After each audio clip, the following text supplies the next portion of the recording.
내 남편, 내 아내가 갑자기 사라진다면 어떤 기분일까요? 저는 굉장히 슬플 거라 생각합니다. 하지만 안타깝게도 모든 사람이 슬퍼하진 않을 겁니다. 아마 설거지론이 유명해진 이유도 이런 이유일 겁니다. 그리고 이런 설거지는 한국에서만 나타나는 현상이 아니죠. 이번 영상에서는 미국의 설거지에 대해서 이야기해 보겠습니다. 2000년 12월 미국 플로리다주의 세미놀호 오리를 잡으러 갔던 남편이 제리 마이클 윌리엄스가 돌아오지 않습니다. 아내 데니스가 이를 걱정해 신고합니다. 신고를 받은 경찰은 마이클을 찾기 위해서 여러 곳을 조사했지만 결국 시체는 발견되지 않았습니다. 이에 경찰은 마이클이 오리 사냥 중 물에 빠져서 사망했다. 그리고 악어에게 잡아먹혔다. 라고 수사를 종결합니다. 아내 데니스는 불행하게도 결혼 6주년에 미망인이 되었습니다.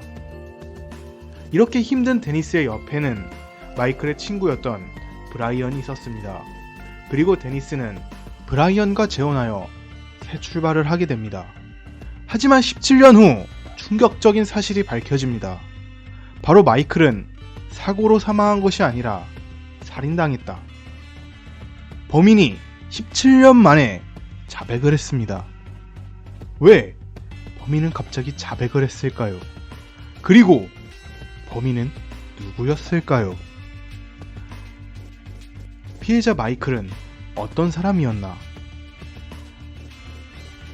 2000년 12월 16일 미국 플로리다주 세미놀호 마이클은 이 호수에서 오리 사냥을 하다가 갑자기 실종되어 버립니다. 오리 사냥? 오리 사냥은 우리나라에서는 상당히 드문 취미이지만 외국에서는 꽤 즐기는 취미라고 합니다. 아무튼 마이클은 학창 시절에 학생회장을 하고 국제 봉사단체에 들어가서 봉사활동을 하고 축구를 좋아하는 성실한 학생이었습니다.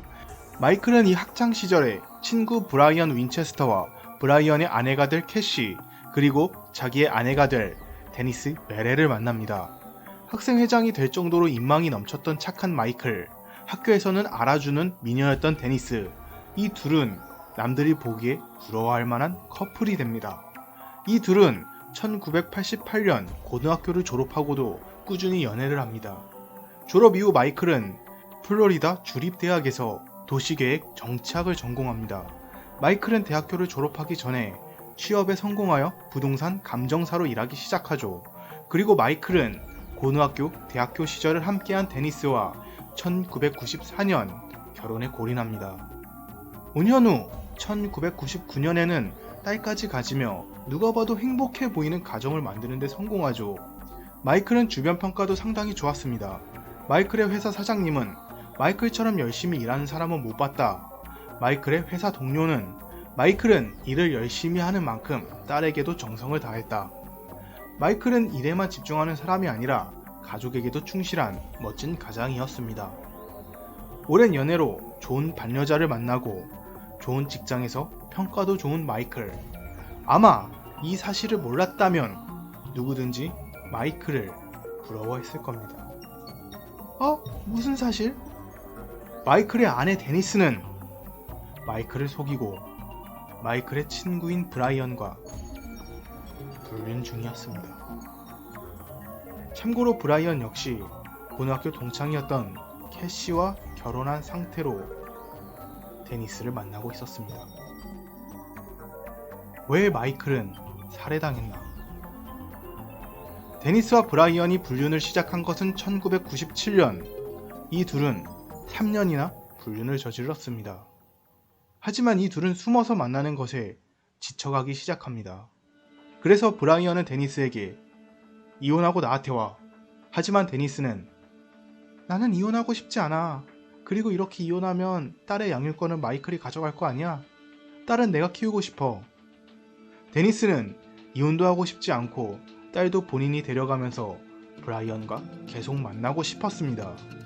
그래서 이 두 명은 충격적인 결심을 하게 됩니다. 마이클을 죽이자. 마이클이 죽어서 나오는 보험금은 이 두 명의 생각을 더욱 확고하게 만듭니다. 그리고 데니스와 브라이언은 마이클이 오리 사냥을 갔을 때 사건으로 위장해서 죽이자 계획을 세우고 실행합니다. 마이클은 아침 일찍 일어나서 출근 전에 오리 사냥을 하고 갈 정도로 오리 사냥을 좋아했습니다. 이런 마이클에게 브라이언은 오리 사냥에 좋은 자리를 발견했어. 같이 오리 사냥하러 가자. 유혹했고 마이클은 친구인 브라이언의 이런 제안을 거부할 이유가 없었죠. 그리고 사건 당일 마이클과 브라이언은 오리 사냥을 하기 위해서 보트에 오릅니다. 그리고 이렇게 브라이언과 마이클은 오리 사냥을 시작합니다. 브라이언은 마이클을 죽이기 위해서 틈을 살피고 마이클이 오리 사냥에 집중하고 있을 때 마이클을 밀어 호수에 빠뜨립니다. 네가 죽으면 나오는 보험금으로 나하고 데니스는 편하게 살 수 있어. 브라이언은 차가운 시선으로 마이클이 익사하는 것을 지켜봅니다. 하지만 예상외로 마이클은 자기가 입던 방수바지인 웨이더를 벗어 던지고 근처 구루터기에 매달려 도와달라고 브라이언에게 소리칩니다. 마이클은 무거운 방수바지 웨이더를 집어 던지긴 했지만 패닉에 빠져 제대로 수영할 수 있는 상황이 아니었죠. 이렇게 패닉에 빠진 마이클을 본 브라이언은 점점 마이클에게 다가갑니다. 3m, 2m, 1m. 브라이언은 오리를 사냥하던 총으로 오리가 아닌 친구 마이클에게 겨냥 후 방아쇠를 당깁니다. 브라이언은 마이클의 시체를 차 트렁크에 싣고 자리를 피합니다. 브라이언은 경찰이 마이클은 사고로 물에 빠져 익사했다 생각하도록 보트를 호수에 남겨두는 치밀한 모습까지 보였습니다. 브라이언은 물에 빠뜨려 죽이려 했지만 예전과 달리 총을 쏴서 죽여야 했던 마이클의 시체를 숨겨야 했습니다. 그래서 일단 호수 근처의 숲속에 마이클의 시체를 방수포에 덮어 숨긴 후 근처 월마트에서 삽을 구입해서 숲속으로 돌아갑니다. 그리고 마이클의 시체를 숲속에 파묻었습니다. 브라이언이 마이클을 죽인 그날 데니스는 예정대로 마이클이 호수에 갔다가 돌아오지 않는다 경찰에 신고합니다.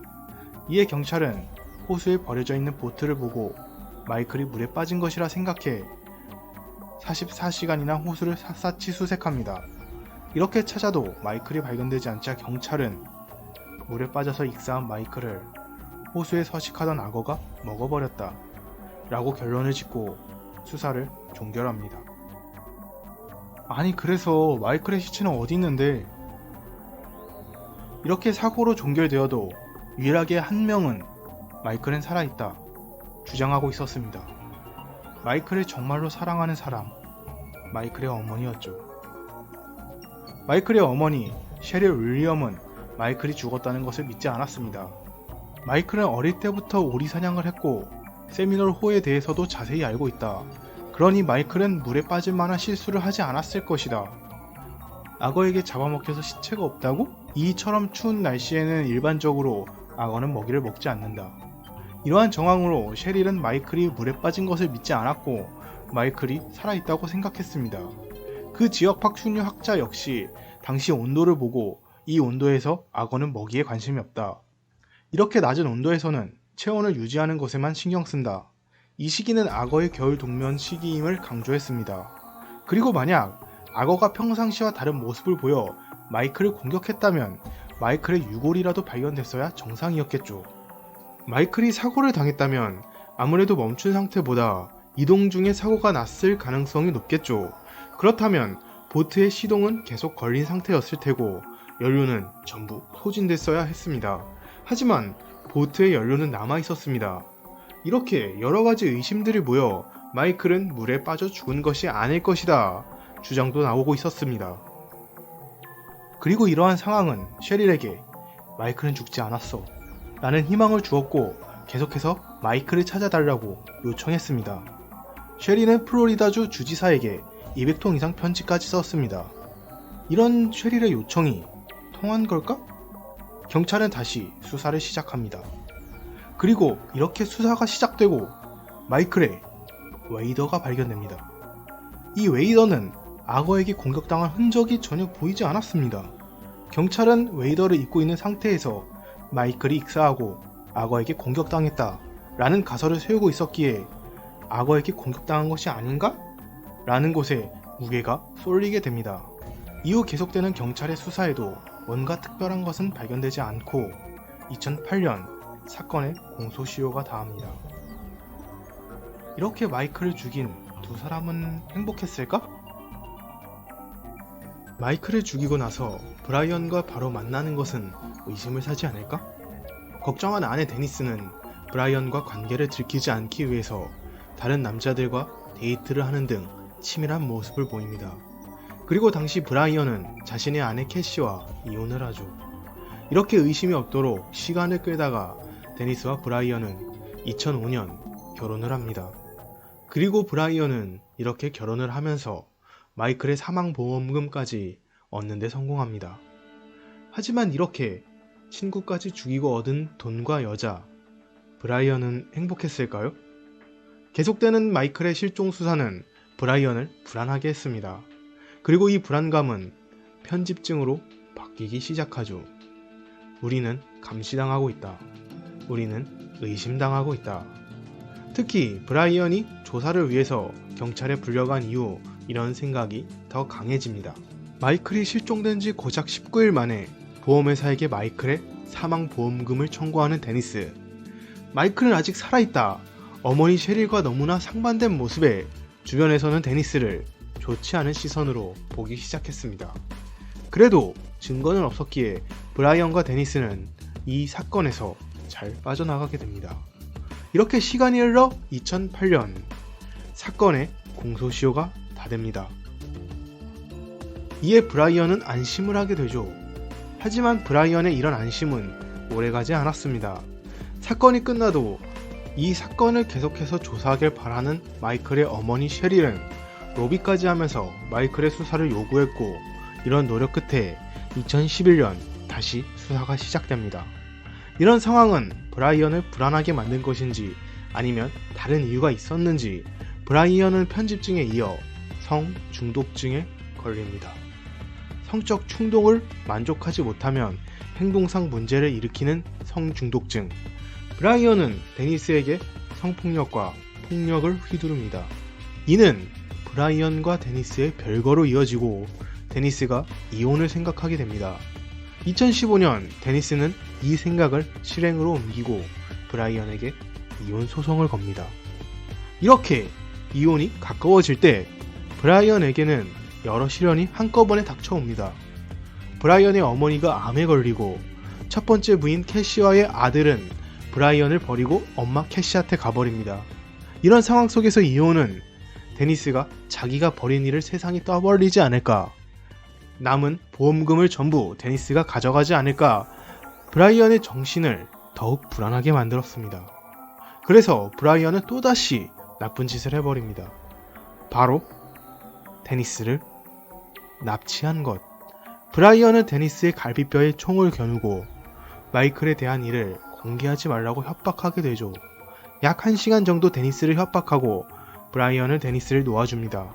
그리고 데니스는 브라이언을 경찰에 신고하죠. 가정 내 폭력과 납치로. 이 신고로 인해 브라이언은 징역 20년을 선고받게 됩니다. 경찰에 잡힌 브라이언은 이제 자기의 인생이 끝났다고 생각해서 그런지, 데니스에게 엿을 먹이기 위해서 그런지 경찰에게 마이클 살인사건을 고백합니다. 그리고 이 고백으로 2017년 10월 초 마이클의 시체가 발견됩니다. 이렇게 살인의 혐의가 인정되고 데니스 역시 살인사건에 연루되었다는 혐의로 잡힙니다. 하지만 데니스는 끝까지 나는 살인과 관계가 없다. 범죄를 계획하는 건 범죄이다. 나는 한 적 없다. 범죄를 은폐하는 것도 범죄이다. 나는 은폐한 적 없다. 그리고 증거 부족으로 데니스는 살인을 했다는 혐의는 인정되지 않았으나 살인의 공모 혐의가 인정되면서 30년 형을 선고받게 됩니다.